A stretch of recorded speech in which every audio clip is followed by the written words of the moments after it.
All right, Representative Hefner, it's good to be here with you. Let's start off. What are your thoughts on daylight saving time?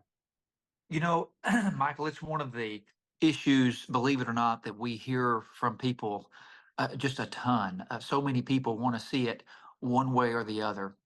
The challenge a lot of times, though, is some people want it to be standard time, some people want daylight savings time. And so, but everybody wants to do away with the change and back and forth. So it's pretty incredible how much we hear about it. What about you? Do you want to see it made permanent? I think we ought to pick one or the other. The changing back and forth just confuses people and messes with our schedule, messes with our farmers. As far as which one we need to go with, I don't have a strong opinion either way.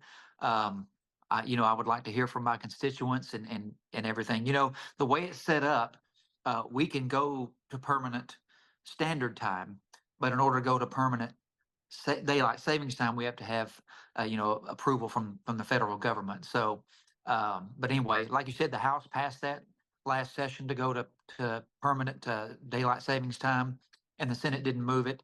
And so we'll see what happens, man. But it's always a topic of discussion every session, and all the members want to do something, but just getting a consensus on it is a challenge. Why do you think it didn't? It passed in the House. Why do you think it didn't go as far as it could have in the Senate? I don't know. It may have something to do with the federal having to have federal approval. They might have got busy, or who knows. I don't know the answer to that. How some things just kind of fall through the cracks. But it's always a hot topic in the House for sure. No, so there are some states that don't incorporate daylight savings time. There's Arizona and there's Hawaii. So do you guys Yeah. need in Texas to have federal approval, or can you go about this just by the state, just do your own thing? So, to my understanding, we can adopt a permanent standard time, but we cannot go to daylight savings time permanently without federal approval. And so that's the challenge, though. So if we wanted to go permanently on standard time like we are now, then we could do that as a state. But to change it to daylight savings time permanently would require federal approval. You mentioned you want to hear more from constituents, if I heard you correctly or in this conversation. What are they telling you about their thoughts on daylight saving time? Does it You annoy know, them? Do they like it? Nobody likes the change. And so you probably hear more people say they would go to daylight savings than standard. That's just me kind of guessing. I haven't actually taken a poll, but everybody wants to do away with the going back and forth. I mean, it's like I said, it's pretty amazing how much we hear about this topic. It's up there with the other issues that we deal with. And so I tell them every time, I say, man, we'll try again. The House is always chipping away at it. So who knows? Maybe we'll get some movement this time. What about you? What do you personally feel about it? Do you like it? Do you not like it?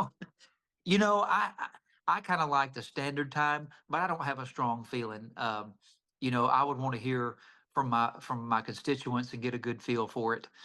So if we did get to go in, and maybe we could put it on the ballot where the people could choose. Maybe that's an option.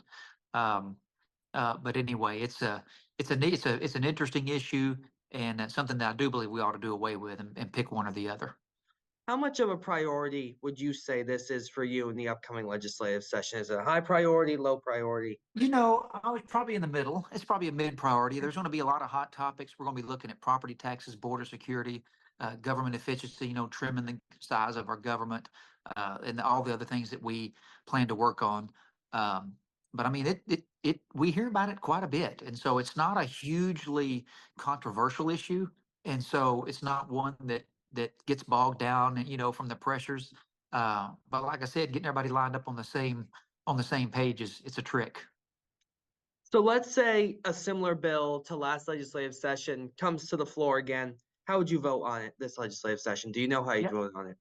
yeah, I'd vote for it. And like I said, just picking one or the other would be better than what we're doing. So depends on which one moves, but yeah, I'll be supportive of it again, and then hopefully we can get it moved up the chain, and maybe the feds will give us that permission to go to savings time You if that's mentioned what we for pass. you mentioned for you it's kind of like a middle priority. There may be some legislatures that echo a similar sentiment. So with that, how realistic do you think it is that something like this passes? in the upcoming You know, it's session? it's hard to say. We've talked about every session I've been there. You know, Dan Flynn talked about it a lot.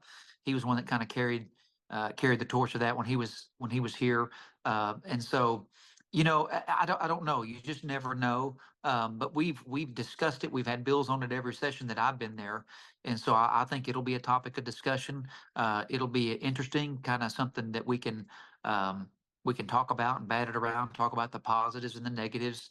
And the history of it, Michael, is interesting. You know, started back in World War One, with the Germans started it in 1916 to try to preserve energy, preserve coal and fuel oils, and then we followed suit in 1918. And then through the years, you know, we did it again in World War Two, and then there was a vote in 1966. And so there's just been a it's been a neat kind of process as it worked its way through in the last 110 years. And so so it's an interesting subject, and I look forward to working on it and seeing where it falls. Is there anything I didn't ask you you'd like our audience to know? I don't think so. Just tell them, we want to hear what the people think, and that we listen. That matters, and it does help us inform our decisions. And so I look forward to hearing from the people and what they think about it. If people do want to contact you, how do they go about doing that? So go to the state website. We have all of our emails, my email, my district email, our phone numbers, everything is there on the state website. Just Google me up. You can call my district office, 903-882-3254. And so, but we'd love to hear from the constituents, and it helps us know what our priorities should be. That's how I determine them, is what I hear. I go, I speak to a lot of clubs and different groups, and so we listen, and we put to what's on people's minds, and then that shapes our priorities as we go into the session. And so hearing from them is important, and we always want to hear from them. Hey, Representative Cole Hefner, we really appreciate you taking the time. You bet. Thanks for having me. Appreciate it.